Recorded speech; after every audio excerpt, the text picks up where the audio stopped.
Object Cringe is about to turn 7 years old. That's older than you, Noah! So in this video, I'm gonna be saying one fun fact about every episode. Let's go. The moral implications of invading rudimentary civilization! After recording the table scene, my throat hurt really bad and my voice was broken for like 3 days. So much so that you can hear it throughout the rest of the video. Let's cause a problem! This scene was animated by the incredible iDimensional. Oh my god, it's probably his best work! Oh my god, it's so good! It's so good! Also, the remake of episode 2 is in progress. Here's a clip from it. Hey, look at it now. Let's fix a problem. Girl, you say what?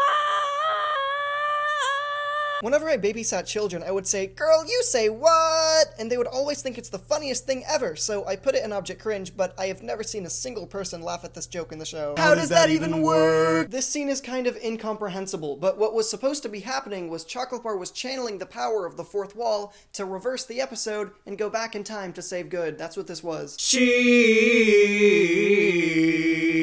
It was as far back as this episode that I decided that in the Object Cringe lore, all object shows take place in the same universe. The one that starts having animation midway through. Whee! This effect is fun! Yay! That scene was originally longer, but I cut out the part where my sister tells me to shut up because I'm being annoying. Sorry, loser! In this scene, Good is doing the hot voice, prepubescent version. Also, this is the only time Good ever has lip syncing. Recommended cast! My junior year, my science teacher played this episode on the projector in front of the whole class, and then he got fired for tasing a student. Step up from Gluey! My girlfriend at the time told me, in Object Cringe 9, you have to make a pizza fall from the sky and start dancing, and I was like, yes ma'am. Time traveling cliche. This guy and this guy are actually two different characters named Trashy and Garbage. That's why they appear twice in the intro. Also, in this timeline that Pebble created, Object Cringe gets sold off and has a merger with another object show, which is why there's all these new characters here. Also, in this scene, Chocolate Bar gives Pebble the most nothing burger advice ever, but it's not because he's an idiot, it's because he knows that the show is so bad that it would convince her anyway. Good dies! This is the biggest regret of my life. Pebble's an amethyst geode, and this is why Blueberry's stuck in Fidget Spinner's hole. Please ignore that. I'm screen recording it. Hate of the sun! People on Twitter were really mad about this episode because they thought that I was slandering Love of the Sun for some reason. May divorce be with you. Making Frisbee an AI was a desperate attempt at making her interesting. I'm so glad it worked. Competitive law disorder. Competitive law disorder isn't really meant to represent anything specifically, it's kind of just a metaphor for disorders in general. My main goal these days is to help people feel understood and less alone through my writing, and I'm glad I was able to do that with this episode. It's my favorite one for that reason. There's also a deleted scene from this episode. It's with Blueberry and Blender. Watch now. Nothing, you just... Never mind, look, I don't hate her, okay? I just think she's being an idiot and she needs to apologize to me. As soon as she does, I'll forgive her, and I'm not gonna make a big deal about it, just to prove a point about what a normal, non-manipulative person looks like. Not that it matters anyway, she's obviously not going to apologize because she has no idea what she did wrong. Oh. Do you ever wonder how Teardrop from BFDI places her order at the drive-thru? What? I'm sorry, that's unrelated. I think that you should give Muggy the benefit of the doubt, because then you can be friends.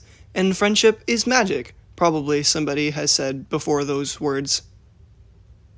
Blueberry helping? 100% no. You have cooties! Everyone keeps asking this, so I'm just gonna say it now. Muggy gets set on fire in this episode. That's why in the next few episodes she's all red and squished. It's because she melted. Good on the inside! Despite the Death Note reference in this episode, I have never watched Death Note. I don't even watch anime. Below the surface. After writing this episode, my co-writer got mad at me, so he deleted the script, but my other co-writer was able to get it back. Ocean adventure! The reason OK is the only character to have a voice actor is because somebody asked if they could VA, and I had no idea what that meant, so I said yes. When crossovers collide. Oh my god, this episode has 100,000 views. I prefer to pretend this episode doesn't exist, it sucks. This is the worst episode of the entire show. This is a genuine slog to get through. I hate this episode so much. Into the cringy-verse. Okay, so imagine you're me for a second. My grandparents are visiting America and cannot speak English. I can overhear them talking downstairs about how they just found out I had a YouTube channel and they wanted to check it out. Somehow, the stars aligned, and I hear this playing from the living room TV.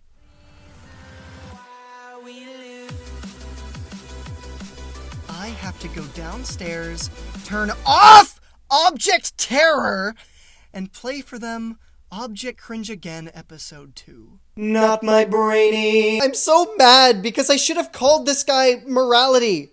Is it too late to change this? I didn't do it. Guys, I have a confession to make.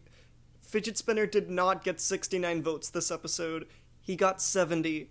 I rigged the votes so that I could make this joke. I'm sorry, but I'm sorry, and I'm sorry. Or winner.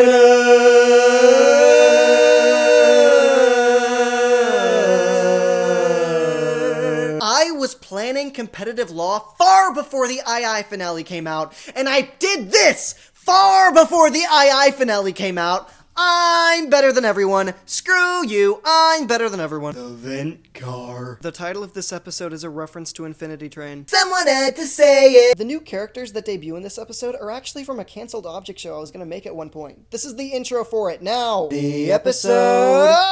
I have never had more fun making an episode than I did with this one. Pill Bottle is so fun to write. I love him so much. The saddest episode in the whole entire world. I hate this episode. All it does is make Brainy irreparably annoying. Homophobe's nightmare. This is the longest episode, but the animation process only took me like a week because I locked the freak in. Unless if you count the couple of scenes that I made pre-incident, in which case this episode took 3 years in production. Everyone's favorite object show. Here's a thread I made about this episode that I'm gonna read out for the video. This episode is one big metaphor for my insecurities as a writer, especially in a community where I was once a huge target of bullying and treated as a joke by almost everyone. The episode starts with several characters dunking on Object Cringe. This is important because it represents a deep hatred and embarrassment of my old content and by extension my younger self. The decision to use Fidget Spinner specifically is very important actually. He's picked because he's a character who's taken completely non-seriously and was hated by the entire cast and most of the show's audience. He is a time capsule and a consequence of how bad the show was. This therapy session is basically meant to be a conversation between two different sides of myself.